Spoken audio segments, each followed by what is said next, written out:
Truly independent India, the liberalized generation, 1991 2005. India was projected as a globally integrated economy. The license Raj mindset had gone, and the market oriented economy had come into the play. The world was seeing access to a huge consumer base touching about a billion unexplored, have had the experience of very few choices, and suddenly there was Coca-Cola, IBM, MTV, Honda, and so many world-class choices. The Indian market also got penetrated by the domestic players. Competition was open now, and this gave consumers a better access. IT services, telecom, infrastructure took precedence. Across India, there was growth. The youth coming out of colleges, fresh engineers, graduates, were not just looking for the government jobs.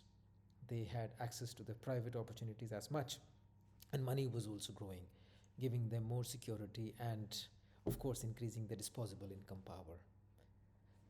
Reliance was amongst the only few players who, during the license Raj, could establish itself and came with that telecom boom, giving and connecting the whole of India. Further, the telecom added to the cheap data. Internet became available. Smartphones came over. This was a changing India. The usual suspects, our business houses, elites, also transformed. Either they partnered with these global players or they got into the business themselves, but this time with an open mind. Yes, of course, for any business, profitability is important, but now they were on a level playing field, still having the advantages as and access to the politicians, to the banking systems, but so be it.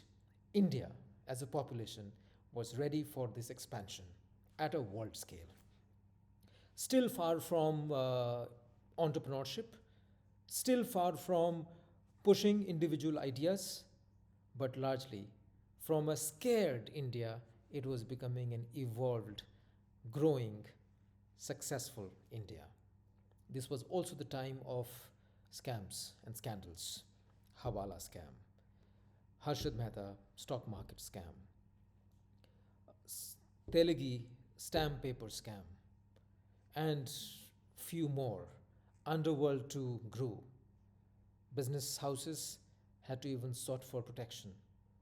This exposed India's vulnerability. The systems were to be made stronger. Otherwise, this paradoxical idea of India showing an economic prowess and at the same time vulnerabilities with its corruption scandals, etc., would damage India. The youth and the future generation were ready. This is where India's growth really started from.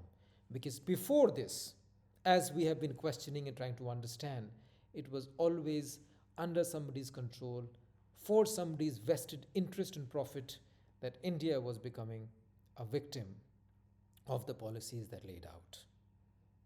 Now, with the open environment, India is ready.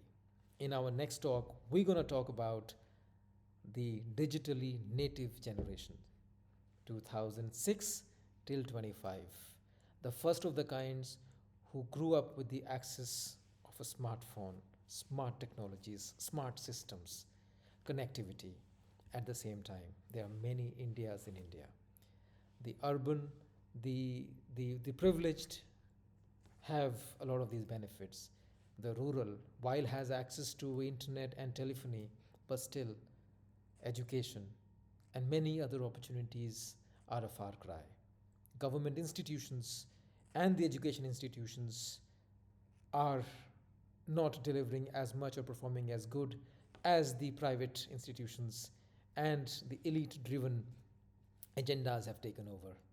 Mafias on healthcare, on education. We're going to spend more on that, but till then, stay tuned. Cheers. Have a good one.